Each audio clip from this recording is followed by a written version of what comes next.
By far, the most confusing narcissist of all is the covert of the vulnerable variety. The reason being is that these people don't present like consistent, grandiose narcissists that are in your face, easily detectable based on their behavior, grandiosity, entitlement, and behavior. And these types are the ones that are very parasitic. And because they portray themselves as the vulnerable, needy victim type, they conjure different sentiments in people like guilt, or a sense of responsibility. And they become very burdensome. And so sometimes people stay in relationships with these people under the understanding that if you leave, this person falls apart, or this person may directly threaten themselves, like to self-harm, in the event you were to leave them. And so often it's their neediness that initially you find opportunity in, because they may present, themselves in a positive, seemingly grandiose or more normal way. They may have skills, they may have talent, they may have enough of a skill set for you to find their ambitions plausible. And they can dupe you into a series of future fakes, like where they could be your ideal life partner, but there's a catch. The caveat is that they just need a little help. They need somebody to believe in them. They need somebody to support them. They need somebody that understands that they were traumatized, that nobody believed in them, and that you could be the one. And so they make you very important, very special, part of their plan. And the unfortunate reality is they are unsupportable. They're lazy, they're victims, they're entitled, and the irony is that their support that they garner from others causes resentment for the people that support them, because the support conjures their own feelings of being a loser, being a failure, being a dependent. And so they can become almost like, children, where they become passive aggressive, they become lazy, they don't handle and manage responsibility well. They sigh, anytime that they're required to do anything. They're very transactional, they're very one-sided, they're very entitled. They demand support and loyalty. And the irony of it is that they will have a future fake that is more grandiose than your current circumstances while you're supporting them. You can put these people through college. You can invest in their business. You can do all this stuff. And what I will tell you is there's a couple scenarios. They will use you, get on their feet, and discard you, or they will become gradually more pathetic, more disabled, and more needy, that they don't respond well to the support. It's the most weird thing, that you thought if you were to help this person finance a car, if you were to pay for their college, if you were to give them gas money, if you were to give them a place to stay, if you were to give them all the support and belief that they needed, and if you even brought them to the brink of the opportunity that they claim that they wanted, the problem for some of them is that lifelong pattern of being a failure and a loser makes them buckle in the face of real opportunity or the fulfillment of this so-called dream. And so, there's probably women out there that, or even dudes that got invested as business partners or something of that nature. And then you watch as they withdraw, they become depressed, passive aggressive. You'll notice that you did something great for them, and now Monday comes and they're supposed to show up to this new location, this new office, this new business, this new thing.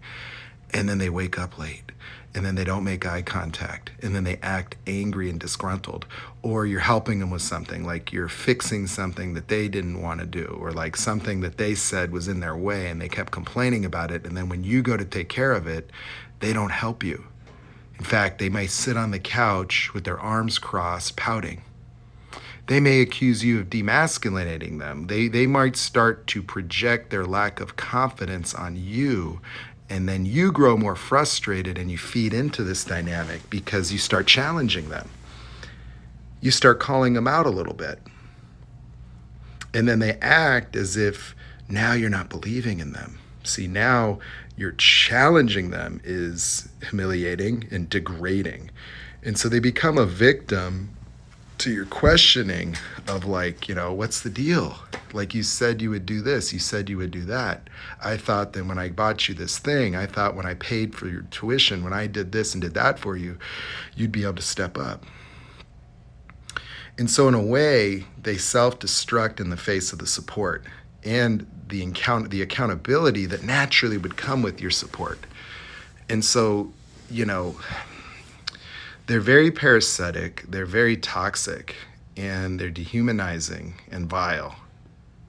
Like, they could impregnate you and leave. They can do anything. They become burdened by the responsibilities that come along with the life that they say that they need to have and that they want. That everything that they want would require a version of themselves that they can't summon or maintain without significant supplier support or your help ongoingly. And so that means that if you were to help them put themselves in position, you're going to find yourself having to assume the responsibilities of it. And now you're on the hook, and now your credit's on the line, and now you're making those payments they were supposed to make. And then when you do it, and every time you do it, they feel resentment, because your support reminds them of how wicked, how bad they are.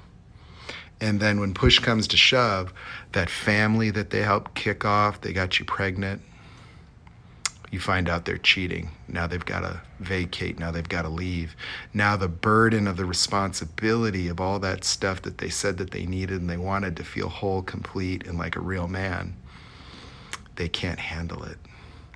And so the worst type and the most destructive type isn't necessarily the violent, malignant type, because their abuse is so obvious. It's the ones that get you that invested. It's the ones that act vulnerable. It's the ones that pull your heartstrings. It's the ones that are the vulnerable victims. It's the ones that, when they finally get held accountable, can then have a epic pity party. Oh my God, you're so right. I am a loser. I am this, I am that. And then the confirmation of their pitiful identity is the ultimate get out of jail free card, because when you take this loser back, you have signed off on that identity that can never actually be held accountable. The one thing to know about the apologies of the vulnerable narcissist, you will see that it has no empowerment, that they can confirm just how low they are, and they can assume position of shame and guilt and seem to take responsibility, but the responsibility never involves causality, because it is a victim state and they become a victim to their own identity, meaning that even if you listen to these self-aware ones on TikTok talk about what it's really like to be me, you see, when they get all vulnerable and they get all ooey gooey and garner your compassion, that's supply. See, your compassion is supply, but more importantly, they don't talk in a way where they can overcome it. That's the difference, is that responsibility at some point means pulling up your big boy pants and being different, being reliable, being count-onable. And that's something that they never do. And so when you're looking for culpability and responsibility, you will buy that victim story, because it will make you sympathize with them, and you will think they're being responsible by acknowledging things. And so that's where it gets confusing, is that people think that acknowledgement matters. The acknowledgement doesn't matter. That's just the get out of jail free card, and you're the sucker.